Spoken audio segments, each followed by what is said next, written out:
Welcome to the Practicing Clinicians Exchange podcast. This podcast series was developed from a live PCE conference focused on gastrointestinal and genitourinary cancers, including gastric cancer, colorectal cancer, hepatocellular carcinoma, bladder cancer, and prostate cancer. In each episode, you will hear the latest evidence and expert recommendations for the care of patients with a specified malignancy. In this podcast series, each of these topics will be discussed in 2 podcast episodes covering didactic presentation of the available evidence, relevant case discussions to illustrate clinical implementation strategies, and the audience Q&A session. Be sure to listen to the 2 podcast episodes for each topic in sequential order, as they may include examination of continuing case studies with patients progressing through different stages of their care.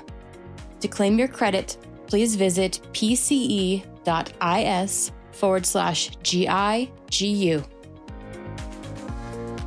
Hi, welcome to the PCE GI Oncology Bootcamp, powered by PCE.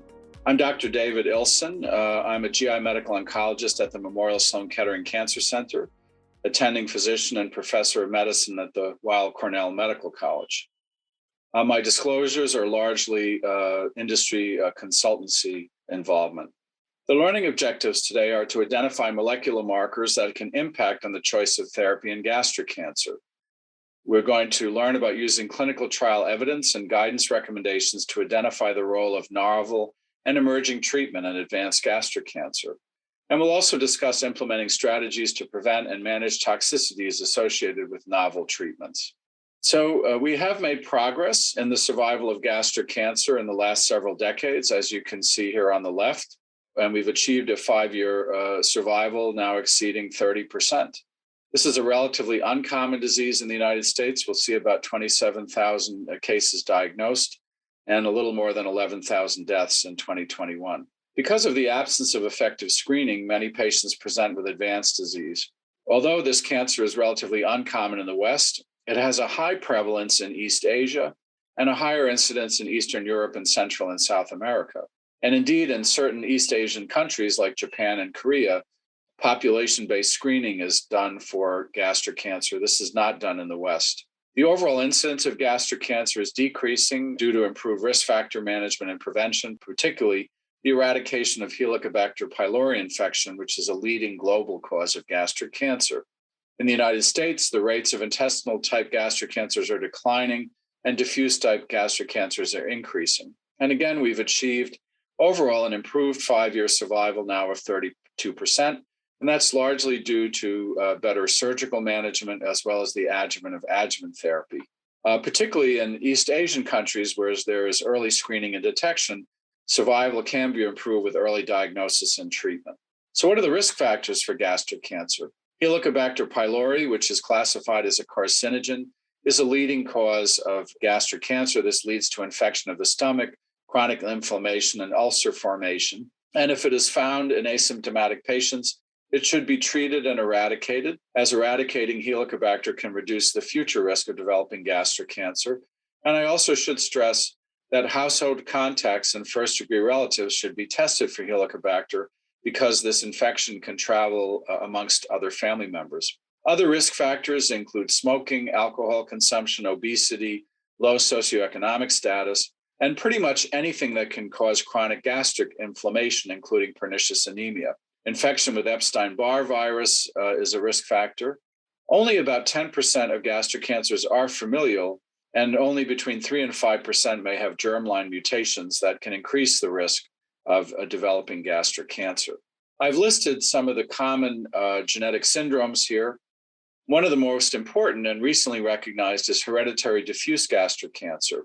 This arises from an autosomal dominant mutation in the CDH1 gene, which can lead to early onset gastric cancer. These are typically multifocal diffuse gastric cancers, which typically occur after age 30 or 40. Patients have a lifetime risk of 70 to 80% of developing gastric cancer, and there is an increased risk of lobular breast cancers in women. The treatment for this, once identified, is prophylactic gastrectomy. There's also a recently identified other genetic abnormality, ctNNA1, which is also an autosomal dominant mutation, which can also be associated with hereditary diffuse gastric cancer. Then we have various polyposis syndromes, including familial adenomatous polyposis, which increase the risk of gastric cancer, which arises from autosomal dominant mutation in APC. And then polyposis syndromes, including Poitiers and juvenile polyposis syndromes, which both lead to an increased risk of gastric cancer, anywhere between 10 to 50%, depending on the mutation.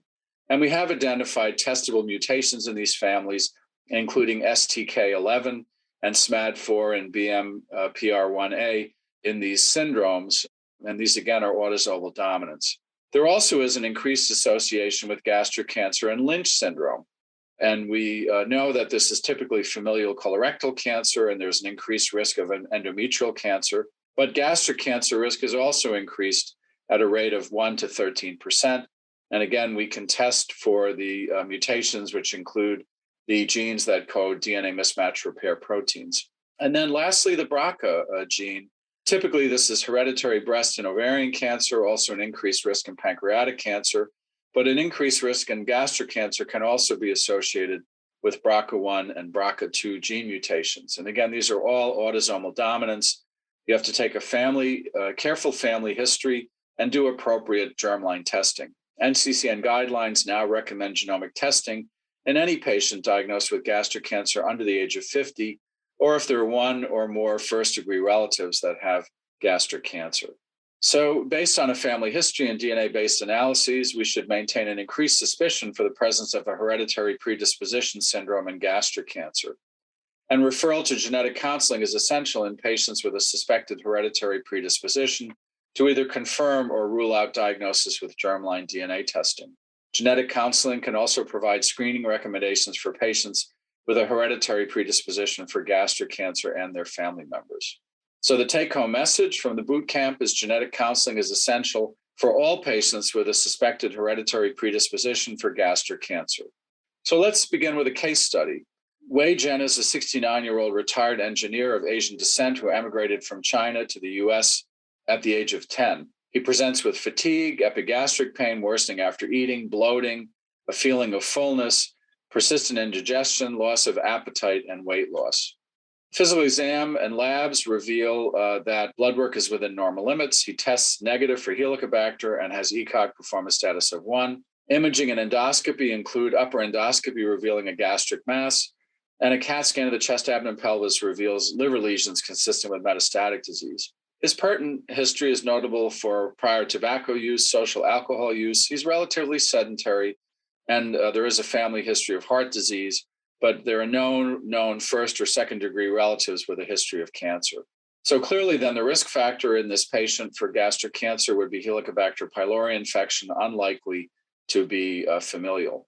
The initial workup would include a history and physical examination, screening blood work, including a comprehensive panel and blood counts, upper endoscopy, and biopsy.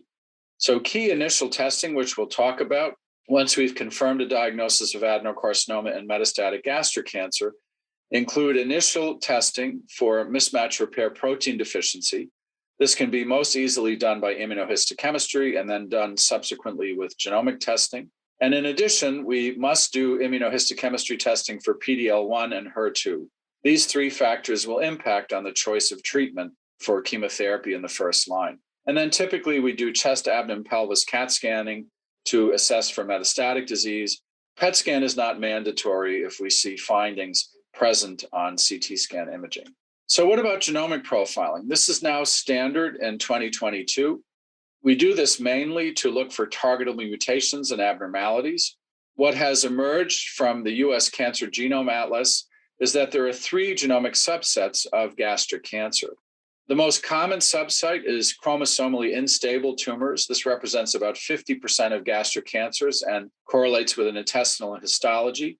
These are typically the patients with HER2 amplification and other potential amplifying gene pathways. About 70 to 80% have P53 mutation, and VEGF-A amplification is also common. So this would be the subset that would likely have a HER2 positivity. The second most common subset is genomically stable tumors. This correlates with diffuse histologic subtype. Generally, we do not find targetable mutations. We talked about CDH1, which is a mutation in familial hereditary gastric cancer, but we can have somatic CDH1 mutations in diffuse gastric cancers. Typically, however, at the current time, genomically stable cancers do not appear to have targetable mutations. MSI high is a critical factor to test for. In the Genome Atlas, this was present in over 20%, but in most series, it's about 5 to 7%. MSI high can be present as a somatic abnormality, likely due to promoter gene hypermethylation, which results in sequencing typically of MLH1. So this has the phenotype of a hypermutated status with microsatellite instability and a high tumor mutational burden. EBV positive tumors are seen in about 8 to 9%. Now, we'll talk about this, but MSI high cancers are exquisitely sensitive to immune checkpoint inhibitors, and there may be an enhanced sensitivity to checkpoint inhibitors in the EBV positive patients. They also have a high degree of PI3 kinase mutations and also frequent overexpression of PD-L1, which is the marker for sensitivity to immune checkpoint inhibitors. So different actionable targets predominate in the different subtypes. Again, in the chromosomally unstable, this is the subtype that has typically targetable pathways that are amplified genes, including HER2. MSI or mismatch repair deficient, again, this is somatic, not Lynch syndrome. This is present in the tumor only in about 7%. And then the EBV positive patients, which accounts for about 10 or 15%, may have an enhanced expression of PD-L1. Even though we tend to see these different abnormalities segregate in the different subtypes, the targets can be found in any molecular subtype, and we now routinely perform genomic profiling, looking for amplified genes, MSI, and potentially rarer targetable pathways like NTRK gene fusions and rearrangements. So molecular testing in the setting of metastatic disease, again, we want to do upfront immunohistochemistry with 3 critical pathways. We test for mismatch repair protein deficiency with IHC. We test for HER2 with IHC, and we actually only need to do IHC testing. If it's strongly positive, we stop, and then we reserve FISH or genomic testing for IHC2+. PD-L1 expression by IHC will help determine the efficacy of PD-1 and PD-L1 inhibitors. Tumor mutational burden is more controversial. We do now have approval for pembrolizumab across the board, agnostic of tumor types in high TMB patients. But the trial that got TMB approved as a biomarker for pembrolizumab actually did not study any patients with esophagogastric cancer. So again, molecular testing in metastatic gastric cancer, we want to determine mismatch repair protein status in all patients initially, as well as HER2 status and PD-L1 status with immunohistochemistry. If we're going to do genomic profiling, we can assess tumor mutational burden, but again, I think this is less useful. And then next generation sequencing can evaluate other pathways in addition to HER2 amplification, NTRK gene fusion. It can validate MSI high status, and it may also potentially identify other amplified pathways like FGF. So the boot camp takeaway, again, is immunohistochemistry for the 3 markers, mismatch repair proteins, HER2 and PD-L1, and then subsequent next generation sequencing to identify more rare but potentially targetable abnormalities. So let's continue our case study. His pathologic analysis of the primary tumor shows that it's an intestinal type adenocarcinoma. His CAT scan shows peritoneal metastasis, and clearly the patient is not a candidate for surgical resection because of metastatic disease. Molecular characterization of the tumor shows he is mismatch repair protein deficient, no HER2 amplification. He is PD-L1 positive at 7%. He has a low tumor mutational burden of 2.1. This is actually fairly typical for gastric cancers. Very few have a high TMB. No NTRK gene fusion by next generation sequencing, and analysis of genomic markers, not surprisingly, don't suggest any hereditary predisposition for gastric cancer. So what's the initial therapy for metastatic gastric cancer? So this is a HER2 negative patient. So based on recent randomized trial, the standard of care would be either 5-FU or capecitabine plus oxaliplatin plus the first-line use of nivolumab. This is clearly advocated for in CPS greater than or equal to 5% of patients. There is likely less efficacy in CPS less than 5%, and NCCN has given a lower degree of endorsement because the clinical trials do not support a clear benefit in low CPS expressors. Chemotherapy alone with 5-FU or capecitabine and oxaliplatin would also be a consideration in a CPS negative or low scoring patient. Now, in a HER2 positive patient, the new standard of care also adds immunotherapy to chemotherapy. So we will add trastuzumab to either 5-FU or capecitabine plus cis or oxaliplatin, but we have recent randomized trial data and regulatory approval for adding pembrolizumab plus trastuzumab in chemotherapy in HER2 positive disease, and this was an approval irrespective of PD-L1 status. I have listed some other chemotherapy alternatives, but first-line treatment would typically be capecitabine or 5-FU with oxaliplatin.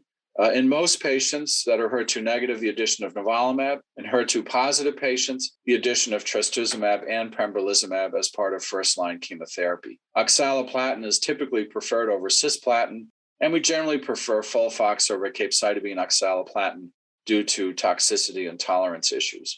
3-drug chemotherapy regimens have not been clearly shown to improve survival in recent randomized trials in metastatic disease over 2-drug regimens.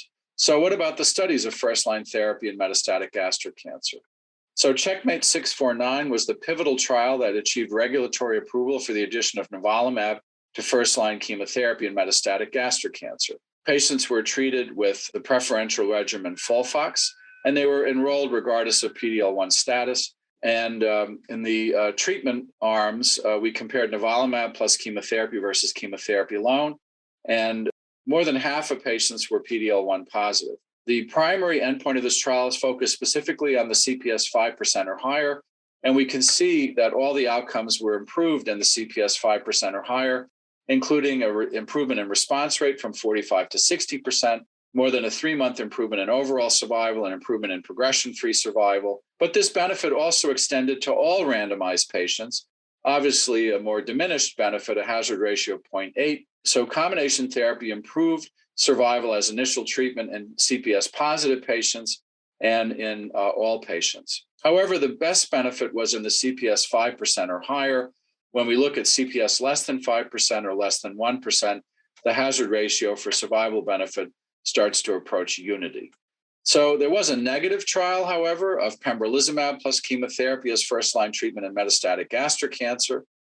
And if we look at the addition of pembrolizumab to chemotherapy, we can see that there was no difference in overall survival. It was about 11 to 12 months. And this was a negative trial for pembrolizumab in contrast to the nivolumab study. There was a non-inferiority comparison of pembrolizumab alone versus chemotherapy, which did not show non-inferiority and trended to show a better overall survival in long-term follow-up. The problem, however, with initial upfront pembrolizumab is there was a higher early death rate of about 10%. So even though there was a late benefit compared to chemotherapy, most patients progressed on pembrolizumab rapidly, and there was a 10% higher death rate. So generally, we do not advocate for pembrolizumab over chemotherapy as initial treatment in metastatic gastric cancer. The exception would be MSI high patients, where arguably immune checkpoint inhibitors are superior to chemotherapy in MSI high patients. Indeed, if we look at the MSI high patients, we can see a dramatic improvement in median overall survival. It was actually not reached for pembrolizumab with 8.5 months for chemotherapy alone. And again, this indicates that in this small subset of patients, MSI high cancers achieve a better outcome with checkpoint inhibitor compared to chemotherapy. The question from this trial is whether chemotherapy plus checkpoint inhibitor is better than checkpoint inhibitor alone. In the small group of patients, the outcomes seem to be similar, and this benefit was also not dependent on CPS score. So I want to mention another promising new agent that's moving forward, sintilimab plus chemotherapy in HER2 negative metastatic gastric cancer, looking at CAPOX with or without sintilimab. This was another positive trial for a first-line checkpoint inhibitor plus chemotherapy. We can see improvements in overall survival from 12 to 15 months, improvements in progression-free survival, and clearly a benefit in the CPS 5% or higher. As with other trials, when we get to CPS less than 5% or less than 1%, there is either less or no benefit in survival for CPS negative or low patients. So what about HER2 positive patients? So HER2 positive patients, like breast cancer, require the addition of trastuzumab plus first-line chemotherapy. The landmark TOGA trial, which is indicated here, showed a 2.7-month improvement in overall survival for the addition of trastuzumab to chemotherapy compared to chemotherapy alone.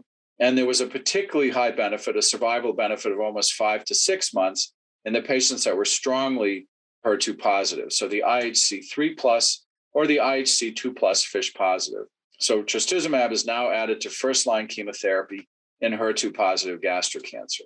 Now we have a new standard of care with the addition of pembrolizumab to trastuzumab chemotherapy as initial treatment in HER2 positive metastatic gastric cancer. This paper was recently published in Nature by my colleague Yelena Janjigian. So on this trial, 433 patients were entered, but they had an early interim analysis of the first 260 patients receiving pembrolizumab or placebo. And what we saw here was a dramatic improvement in response rate for the addition of pembrolizumab. The response rate went from 52% to 74% with the addition of pembrolizumab. The chemotherapy regimen here was either 5-FU-cisplatin or capecitabine oxaliplatin. And again, all patients got trastuzumab and were randomized to placebo or pembrolizumab as upfront treatment. So we have new standards of care in metastatic gastric cancer. Arguably, nivolumab plus FOLFOX is the new standard of care in HER2-negative patients. Arguably a better benefit in CPS 5% or higher, but regulatory approval is for all patients. For HER2-positive patients, we would give chemotherapy, trastuzumab, and pembrolizumab as optimal first-line treatment. And we must discuss with the patients the goals of therapy and assess their performance status. We clearly need to determine HER2 status as well as PD-L1 expression. And in the rare patient that is mismatch repair protein deficient, it would be critical to give checkpoint inhibitor either alone or in combination with chemotherapy as first-line treatment. Preferred options for HER2-negative disease would include fluorinated pyrimidine platinum-based chemotherapy, arguably with nivolumab, although this is still a controversial area. Should we limit this to CPS 5% or higher, or should we give it to all patients? Preferred options for HER2-positive disease include a fluorinated pyrimidine plus platinum plus trastuzumab, and now the addition of pembrolizumab to first-line chemotherapy. Regarding the choice of a platinum agent, oxaliplatin-based chemotherapy and arguably infusional 5-FU are preferred over cisplatin-based treatment. So the take-home message, we have to assess the patient goals, performance status, HER2 status, the mismatch repair deficiency status, and PD-L1 status. All should be taken into account to determine first-line treatment in metastatic gastric cancer. So let's continue our case study. So this patient, again, remember, was PD-L1 positive at 7%, so a clear candidate for nivolumab. So he was started on chemotherapy with nivolumab. 10 days into his second infusion, he did note a bumpy rash on his abdomen, and we saw him in the office and determined that he had a moderate severity grade 1 to 2 rash. There's a spectrum of immune-related adverse events using immune checkpoint inhibitors that can essentially affect all organ systems. Common is endocrine effects, and typically either hypo or hyperthyroidism is easily treatable with institution ultimately of a thyroid supplement. Low-grade skin rashes can often be treated with topical steroids. When we get to more severe organ-based toxicities like colitis, pneumonitis, and the rare cardiac toxicity or rare kidney toxicity, more severe toxicities require discontinuation of the checkpoint inhibitor and institution of steroid-based therapy. So the GI tract, pretty much we can see GI toxicities anywhere. Remember also that checkpoint inhibitors can cause stomatitis. Clinical presentations with diarrhea can be similar to irritable bowel disease, but rapid symptom onset is often noted. And then we can occasionally see autoimmune-related hepatitis, and we have to assess LFTs regularly. Skin rashes can be quite minor, ranging from pruritus to limited rashes for which we can use topical steroids to more severe bullous or other dermatoses. And again, if mild symptoms are present, topical treatment and sun avoidance are recommended. For grade 2 or higher rashes, we would typically hold the immune checkpoint inhibitor and initiate oral steroid therapy. Pneumonitis, again, can be followed with chest X-ray or CT scan imaging. We could argue that even grade 1 pneumonitis requires withholding treatment. Grade 2 or higher, we typically have to administer systemic prednisone. And again, the severity of these toxicities, the dosing of prednisone varies, and it's usually given on a per milligram per kilogram dosing. If we have really severe grade 4 toxicities, this might require hospitalization and intravenous steroids, and occasionally other immunosuppressive agents. Again, grade 1 is generally mild and often can be treated with symptom management. However, more serious organ toxicities, including neurologic and cardiac toxicities, would require withholding and discontinuing therapy. Grade 2, again, it depends on the organ system, symptomatic management. Consider withholding the checkpoint inhibitor until it resolves to less than or equal to grade 1. And this would be often for these low-grade skin reactions. Again, here we have for grade 2, the low-dose prednisone dosing of 0.51 to 1 milligram per kilogram, and get consultants involved as need be. Grade 3 or 4, these are the more severe toxicities. We would clearly withhold treatment and initiate higher dose prednisone, now 1 to 2 milligram per kilogram. And endocrine toxicities other than hypothyroidism, grade 4, even you could argue grade 3, we would likely permanently discontinue checkpoint inhibitors. I have a low threshold to get my consultants involved. And once the toxicities resolve, we can gradually taper off immunosuppression. Grade skin toxicity, to be honest with you, I often consult my dermatologist. I have a low threshold. I'm not a dermatologist. And typically, again, topical agents, oral steroids, higher dose steroids as need be. What about grade 4 skin toxicity? This can be quite severe. I mean, some patients can get the equivalent of Stevens-Johnson syndrome. And we talked about hospitalization and IV steroids, and again, clearly getting our consultants involved. So the spectrum of immune toxicities overlaps for the checkpoint inhibitors. We probably do see a little bit more colitis with ipilimumab, particularly with combinations. But again, any organ system can be affected, including pneumonitis, colitis, hepatitis, endocrinopathies, nephritis, dermatologic reactions. And also, many would consider that an organ transplant recipient, that's relative to perhaps complete contraindication for using these drugs. But we can see that there's an overlap of toxicities with these different drugs. And again, ipilimumab may be more toxicity, and certainly the combination of ipilimumab with a checkpoint inhibitor amplifies these toxicities. So again, immunotherapy is associated with unique adverse events and requires special management. We have to maintain a high degree of suspicion and particularly follow skin, GI tract, and lungs. We routinely monitor TSH, typically every 4 to 6 weeks. Early detection and proper management is key to successful outcome. And we maintain a low threshold for systemic steroids if the reaction is concerning. And we have to educate our patients about toxicities and when to contact the oncology team if symptoms develop, and if they are admitted to the hospital or begin new medications. So the boot camp takeaway, be alert of the types of and potential for immune-related adverse events in patients receiving immunotherapy and educate patients about symptoms. So let's continue and finish with our case report. His rash responds to oral prednisone, and he resumes treatment after the rash improves. He has a good response to chemotherapy and nivolumab and has completed 14 cycles of treatment. However, at this juncture, his imaging reveals disease progression and new metastasis. And we'll continue on a separate podcast, studies of second-line or subsequent therapy in advanced or metastatic gastric cancer. Thank you very much for your attention. Thank you for listening to the Practicing Clinicians Exchange podcast. To claim your credit, please visit pce.is/GIGU. And while you're there, don't forget to check out our website for more complimentary oncology CE/CME activities.